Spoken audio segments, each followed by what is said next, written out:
आज हम लोग जो इस वीडियो के अंदर पढ़ने वाले हैं बेटा, वो हम लोग पढ़ेंगे जीवाणु के प्रकार आकार के आधार पर और उनमें उपस्थित फ्लैजिला जो होते हैं, कशाभिका है उसकी उपस्थिति के आधार पर जीवाणु के कौन कौन से प्रकार होते हैं उसको हम लोग देखेंगे। बुक के अंदर ज्यादा नहीं है बट हाँ एग्जाम के अंदर पूछ लिया जाता है।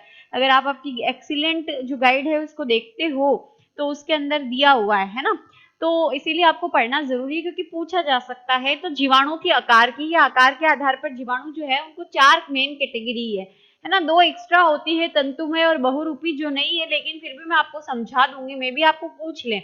बाकी मेन जो है वो ये चार है। कौन कौन सी है? सबसे पहला कोकस यानी गोलाकार, बैसिलस या छड़ाकार, तीसरा सर्पिलाकार और चौथा है विब्रियो प्रकार का। ठीक है, तो देखो सबसे पहले आता है कोकस या गोलाकार। नाम है कोकस या गोलाकार, यानी कि जो जीवाणु होते हैं वो किस आकृति के होते हैं? गोल आकार के होते हैं। ठीक है, अब इसके सब टाइप है। सब टाइप जो है वो दिए हुए हैं आपको, माइक्रोकोकाई, डिप्लोकोकस, टेट्राकोकस, स्ट्रेप्टोकोकस, स्टेफाइलोकोकाई और सरसीनी।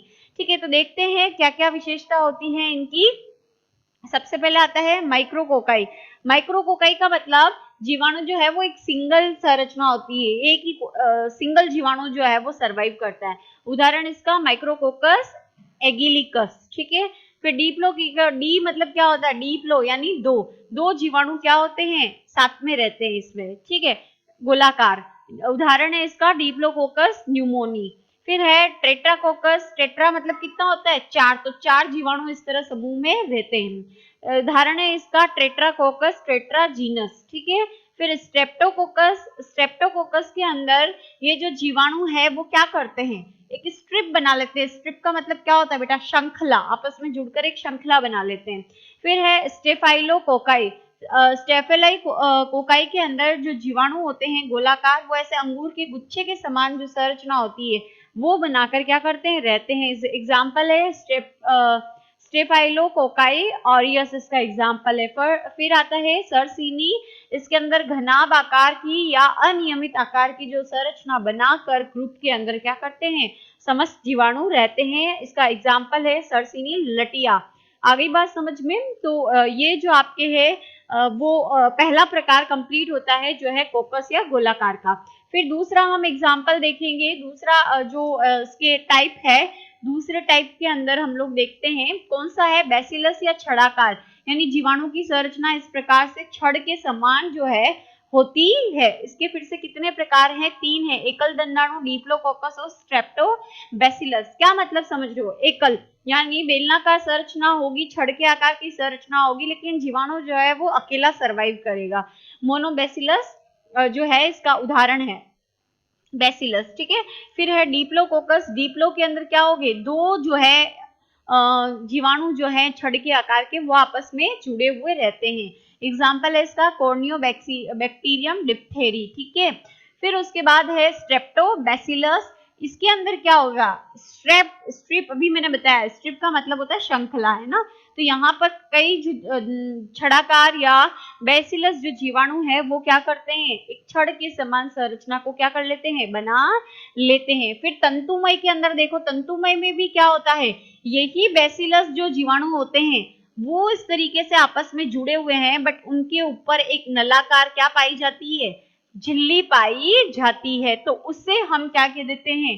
तंतुमय जीवाणु कह देते हैं। आगे बात समझ में? यहाँ पर इनके ऊपर कोई भी नलाकार झिल्ली नहीं है। ठीक है, लेकिन यहाँ पर तंतुमय के अंदर इनके ऊपर एक नलाकार झिल्ली का क्या हो जाता है? निर्माण हो जाता है। फिर आता है सर्पिलाकार। सर्पिलाकार मतलब कैसे होता है? सांप कैसे रेंगता हुआ चलता है, उसी तरीके से क्या होती है? संरचना पाई जाती है जीवाणु की, लेकिन इन सब में कशाभिकाएं नहीं थी। कशाभिकाएं क्या होती है? ऐसे धागे जैसी संरचना होती है जो जीवाणु को चलने में मदद करती है, बट इनके अंदर क्या होती है? कशाभिकाएं पाई जाती है। हो सकता है इसके दोनों सिरे पे हो या फिर हो सकता है एक सिरे पर उपस्थित हो, लेकिन कशाभिका होती है। फिर विब्रियो या कोमा शेप, इसकी आकृति कोमा के समान होती है और एक सिरे पर क्या होता है? कशाभिका लगी हुई रहती है। तो ये जो है जीवाणुओं के प्रकार हो गए। किसके आधार पर? जो जीवाणु के प्रकार हैं वो हैं हमारे आकृति के आधार पर। अब हम लोग जीवाणु के प्रकार देखेंगे किसके आधार पर? फ्लैजिला की उपस्थिति के आधार पर। नेक्स्ट देखो बेटा, कशाभिका की उपस्थिति के आधार पर जीवाणु के प्रकार है अकशाभिक, एक कशाभिक, गुच्छ कशाभिक, उभय कशाभिक और परिकशाभिक। क्या मतलब है? अकशाभिक, अ का मतलब क्या होता है? एब्सेंट, यानी जो कशाभिका होती है वो अनुपस्थित होती है। कशाभिका क्या होती है? तंतु रूपी संरचना जो क्या करती है? गमन करने में मदद करती है। जिसको नहीं पता, सेल वाला चैप्टर पढ़े हैं, उसमें मैंने पढ़ा रखा है ना। कशाभिका की संरचना, कशाभिका और जो पक्षमाभिका होती है उसमें अंतर देख लेना। फिर एक कशाभिक, यानी जो जीवाणु है उसके एक सिरे पर एक कशाभिका उपस्थित होती है। आगे बात समझ में? यानी ये पहला सिरा, ये दूसरा सिरा, उसमें एक ही कशाभिका पे होगी और एक ही सिरे पर कशाभिका होगी और एक ही कशाभिका होगी। फिर गुच्छक, गुच्छक में क्या होगा? एक ही सिरे पर कशाभिका होगी, यानी ये पहला सिरा है और ये दूसरा, लेकिन एक सिरे पर होगी और एक से अधिक पाई जाएगी। उभय कशाभिक, उभय मतलब क्या होता है? दोनों, तो दोनों सिरों पर होगी और एक से अधिक कशाभिकाएं क्या होगी? पाई जाएगी जीवाणु के शरीर पे। और परिकशाभिक, परि यानी परिधि, यानी चारों ओर क्या पाई जाएगी? कशाभिकाएं पाई जाएगी। तो इस प्रकार से जीवाणुओं के क्या होते हैं? प्रकार होते हैं कशाभिका की उपस्थिति के आधार पर। अब हम लोग जो है जीवाणु की जो कोशिका की जो संरचना है उसके बारे में हम लोग क्या करेंगे? पढ़ेंगे। अब हम लोग जीवाणु जो होता है, मोनेरा जगत के अंदर बेटा जीवाणु आते हैं, जीवाणु की जो संरचना है उसके बारे में हम देखेंगे। डायग्राम जो है, जो मेन चीजें हैं उसके साथ मैंने डायग्राम बनाया क्योंकि काफी लंबा हो जाएगा वीडियो इसलिए, है ना। लेकिन आपको समझने के लिए काफी चीजें कल मैंने समझा दी थी, लेकिन फिर भी देखो, सबसे पहले जो है जीवाणु के अंदर कोशिका भित्ति क्या होती है? पाई जाती है। कोशिका भित्ति जो होती है जीवाणु की, सबसे अंदर जो आया कोशिका झिल्ली है ये, है ना। ये कोशिका झिल्ली, और कोशिका झिल्ली के बाहर की जो परत होती है वो कोशिका भित्ति कहलाती है।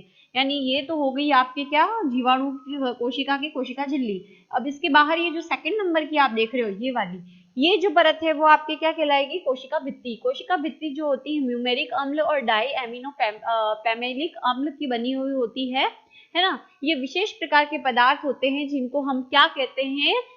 पेप्टिडोग्लाइकेन कहते हैं। कल ही मैंने बताया था कि कोशिका भित्ति जो होती है सेल्यूलोज रहित पॉलीसेकेराइड्स जो होते हैं उनसे और पेप्टिडोग्लाइकेन की बनी हुई होती है ना।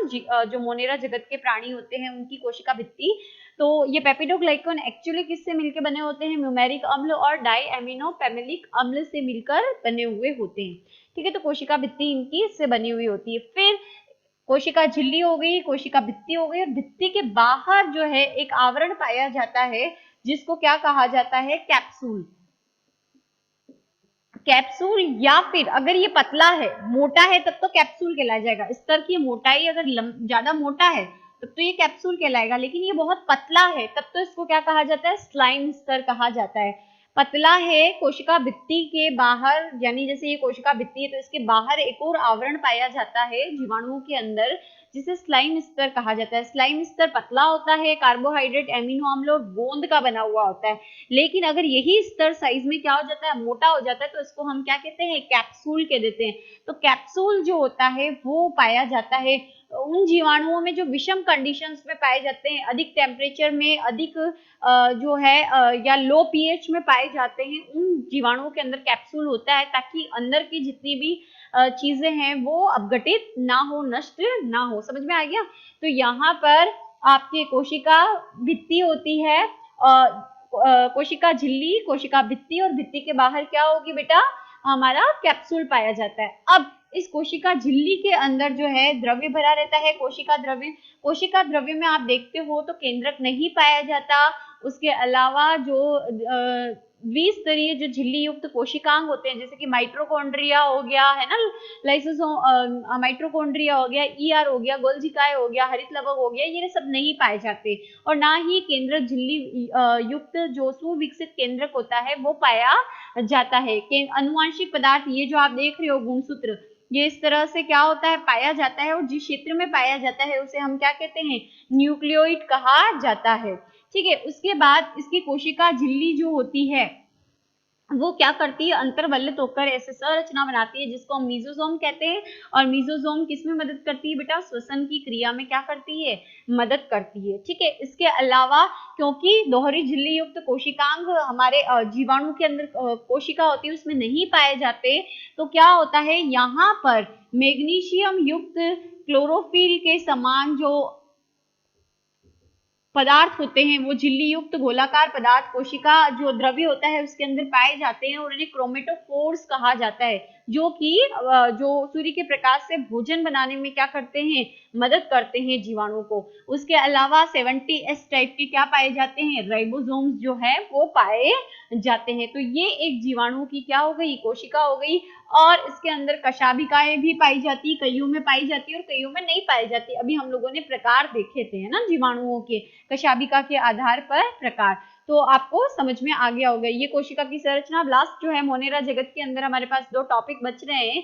एक तो इनमें जनन कैसा होता है, एक जो है माइकोप्लाज्म जो होता है ना, माइकोप्लाज्म की संरचना जो है उसके बारे में हम लोगों को पढ़ना है, वो मैं आपको कल पढ़ा दूंगी।